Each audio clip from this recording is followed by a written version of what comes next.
What's going on, everybody? This is your boy Big Will Steele, holding it down like only Big Will Steele can. And this is the You Know the Deal Boxing Podcast, where we interview the who's who of boxing, from prospects to contenders, all the way up to world champions. So let's work. Well, fight fans, I am back once again because Fight Week has finally arrived in one of the most highly anticipated showdowns of 2025. Saturday, February 1st, from the T-Mobile Arena in Las Vegas, Nevada, and live on Amazon Prime Video pay-per-view. It will be undefeated David Benavidez, 29-0, 24 wins coming by way of knockout. The WBC interim light heavyweight world champion going up against fellow undefeated David Morrell Jr., 11-0, 9 wins coming by way of knockout from Santa Clara, Cuba. Ladies and gentlemen, I don't even know how to express how big of a fight this is for us hardcore fans. David Benavidez, he probably sounds familiar. He has beaten Caleb Plant, Anthony the Dog Durrell, and countless other fighters. He's made a name for himself at 168 pounds. He's been chasing Canelo Alvarez, but Canelo Alvarez just hasn't given him the opportunity. He said, forget that. I'm moving up to light heavyweight, which he did. He fought Alexander the Nail Gostic, getting a unanimous decision victory. Now, David Morrell Jr., he probably doesn't sound too familiar because he only has 11 wins, no losses, 9 wins coming by way of knockout from Santa Clara, Cuba, but he is a highly decorated amateur. His last opponent was my boy from St. Petersburg, Florida, the one and only Radavojic, Hot Rod Kalajic. Hey, Hot Rod, if I mispronounce your name, I do apologize. You know there's nothing but love for you, man. But so, that fight is going to be the main event of the evening. I'm going to come back to that fight, but I'm going to give you the rundown of the other fights that are on the card in a rematch, in a highly anticipated rematch also of their first fight at 122 pounds. This contest will be at 126 pounds. It will be WBC interim featherweight world champion Brandon the Heartbreaker Figueroa with a record of 25 victories, 1 loss, 1 draw, 19 wins coming by way of knockout from Westlaco, Texas. He'll be putting that interim title on the line versus a familiar foe in Cool Boy Stephen Fulton, 22-1, 8 wins coming by way of knockout from Philadelphia, Pennsylvania. That's gonna be a rematch. Their first fight, if you haven't watched it, go on YouTube, type it in, and check that fight out. It was sloppy at times. It was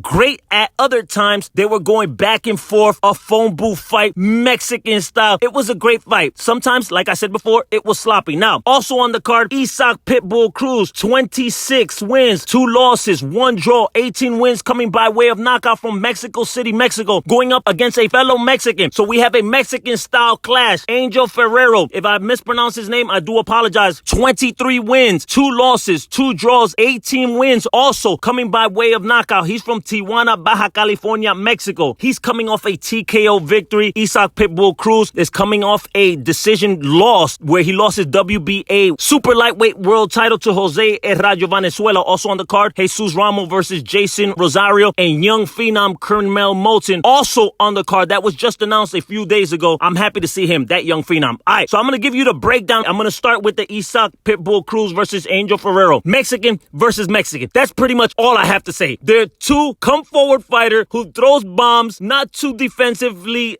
savvy. They like to mix it up. So that's going to be an exciting fight. I'm already smiling. I know you can't see me, but that fight is going to be absolutely amazing. 2 bulls clashing in the middle of the ring when Pitbull Cruz faces Angel Ferrero. Now, that first fight, my prediction, I'm going to go with...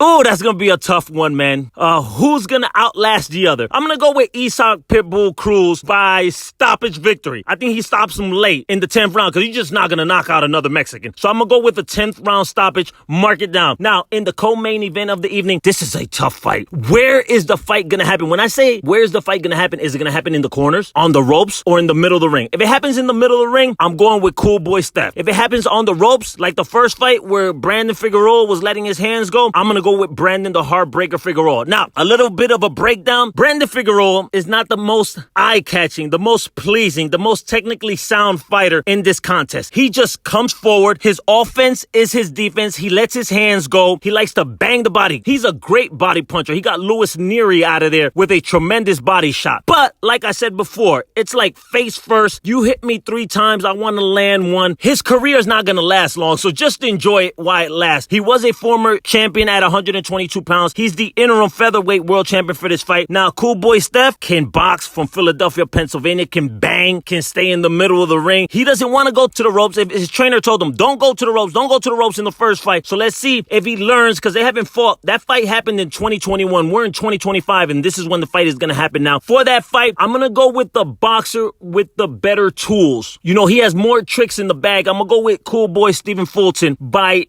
very razor thin once again. I want to say split decision or majority decision, one of the two. Now, the main event of the evening. I am super excited for us hardcore fans. This is a fight that we've been clamoring for quite some time right now. David Morrell Jr. has been chasing down David Benavidez. They both moved up to a light heavyweight, and the fight's gonna happen. Now, this prediction is extremely difficult, but I'm gonna go with what I know. This is what I mean. David Benavidez is a come-forward fighter, has a very respectable jab, cannot box. I do not like his footwork. I do not like when he tries to box off the back foot, which is extremely rare. It's almost never been seen before, but he lets his hands go. A lot of speed, a lot of power, and he is a heavy young man. He probably comes down from 200 plus, if not 200, even to make 175 pounds. He was making 168. Now, I think he should be making light heavyweight a little bit more comfortable. So for this fight, I'm going to predict David Benavidez by decision victory. I don't know if it's split or majority. The only reason why I'm going with David Benavidez is because I'm going to repeat myself. I know what I have with him. I know he's going to come forward. Now, David Morrell Jr., a phenomenal fighter. Now, a lot of you might be asking, why is he getting a fight with only 11 fights under his belt? This kid was a highly decorated amateur in Cuba. He has passed the eye test. No one has even come remotely close besides Radovojich Kalajic, and he still beat Radovojich Kalajic. Gave him a great fight, you know, had us asking questions about David Morrell Jr. Now, they'll all be answered. So, David Morrell Jr., the only reason why I'm not going for him, because I don't know how he's going to withstand the pressure, the punching power, the speed, the aggression that David Benavidez possesses in all his fights at 168 and now at 175. It should be an amazing fight. Ladies and gentlemen, do not miss it. Once again, it goes down this coming Saturday, February 1st from the T-Mobile Arena in Las Vegas, Nevada, and live on Amazon Prime Video pay-per-view. Thank you, PBC. Thank you, Louis de Cuba. Thank you, Jose Benavidez Sr. Thank you to each and every one of you for getting this fight done. I am out of here. Help a brother out. Make sure you like, share, and comment on my YouTube channel. With that being said, this is your boy, the Green Eye Bandit. I can't stand it. I'm out of here. Love you. Peace.